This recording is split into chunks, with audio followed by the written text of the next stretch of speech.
अस्सलाम वालेकुम रहमतुल्लाह। एक मसला है, मसला थोड़ा सा हया के ख़िलाफ़ है लेकिन मसला बहुत ज़्यादा अहम है। ग़ालिबन एक भाई पूछते हैं, वो कहते हैं कि रोज़े की हालत में बिल्कुल बरहना होकर शर्मगाह के साथ शर्मगाह अटैच हो जाए।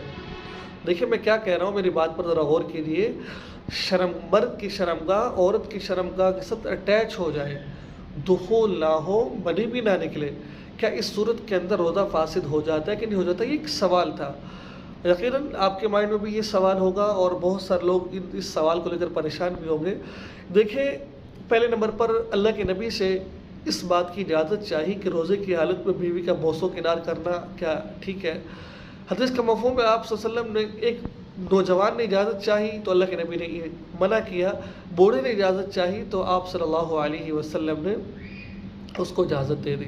रोज़े की हालत में बीवी का बोसो किनार करना, गले लगाना ठीक है, लेकिन बिल्कुल बरहना होकर आप ये काम कर रहे हैं, ये नापसंदीदा है, मकरूह है।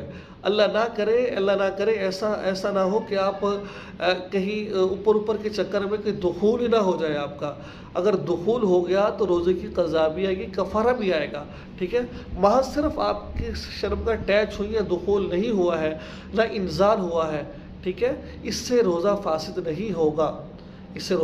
नहीं होगा, अगर दुखूल हो जाता है, इंज़ाल भी हो जाता है, इससे आपका रोज़ा फासिद हो जाएगा, ठीक है ना? तो मैं यही बात कहता हूँ कि अगर आप नौजवान हैं तो ये हरकत बिल्कुल भी मत करें, ठीक है? तो क्योंकि नौजवानों के अंदर क़ुव्वत बर्दाश्त कम होती है, वो बस कहते हैं हो जाए बस हो जाए, इसलिए आपके लिए ठीक नहीं है ये।